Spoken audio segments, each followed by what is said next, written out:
Hi guys, Hamza here and welcome to my channel. Today I'm going to share with you 6 mistakes you should avoid when starting out with WordPress. And hey, if it's your first time to this channel, I hope people just like you establish a digital presence from scratch.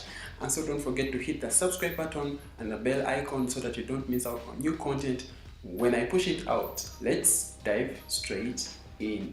5 years ago when I was starting out with WordPress, it was pretty hard for me as a starter with no coding background, with no website building background, to figure out how stuff works and how things work around. So in this video, I just want to share with you the 6 mistakes that you guys should avoid so that you have a smooth learning curve. The number one mistake is trying to learn everything in one day. I know how it feels like when you're trying to learn a new piece of software or anything new. So that feeling makes you to think that you're not doing anything or you're not progressing.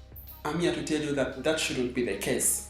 You cannot learn everything in one day. You cannot figure out how stuff works in one day. So what I tell you is just go piece by piece. Take it slow. It can even be 30 minutes a day. Mistake number 2 is learning without a goal. Like, you be like a blind man going somewhere because they don't know where they are going. So it is advisable that you set a small achievable goal that you can follow up easily and will help you to get to another level. Mistake number 3 is actually starting without a project.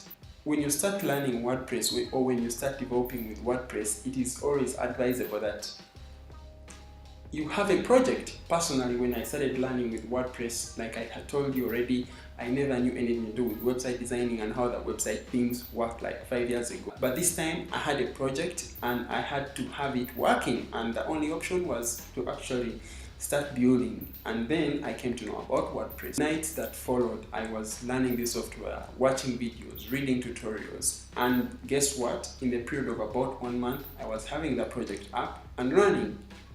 And guess what? What actually motivated me to keep going forward and learning how the software works is that I had a project, and that project had a deadline to deliver. So you guys are advised that you get a project when you're trying to learn the software, so that at the end of the day you have something achievable, something you can look up to and say, okay, because of my learning, because of my time invested in the software, this is what I have.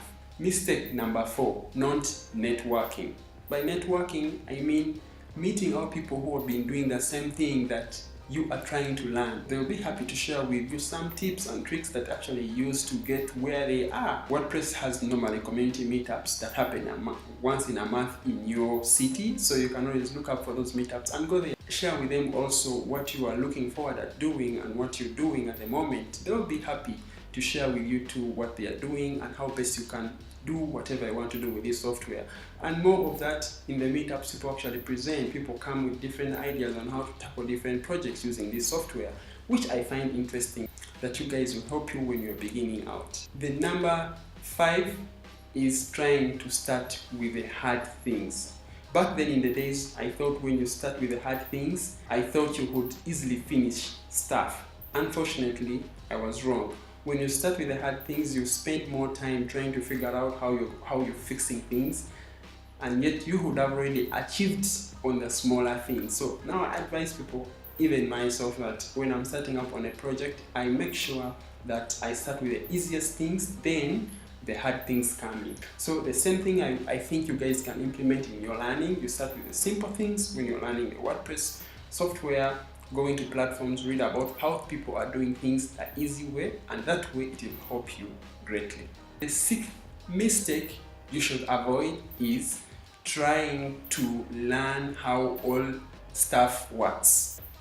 Like, I mean, no one knows how everything works in WordPress. You can only know one thing at a time. And if you try to want to know how all stuff works in the beginning phase, that is going to cripple your learning curve, your urge to learn, because you're going to find things challenging, you're going to find things confusing, and that way you'll be demotivated, and then guess what? Giving up. So start with the simple things, implement them, and the simple things will, take you to the next level, and guess what? You'll find that you know how to fix stuff. You'll find yourself being able to implement projects in real time and being able to serve what your clients want. So guys, I hope this video brought you some ton of value if you're starting out with WordPress, and I hope that these mistakes, when avoided, will help you greatly in building your WordPress journey to another level. Question about the video: would you want me to produce more content about WordPress and different other tutorials on how to start up with WordPress? And hey, if you like this video, hit the thumbs up icon, and if it's your first time to this channel, don't forget to hit the subscribe button and the bell icon so that you don't miss out on new content when I push it out. See you in my next video.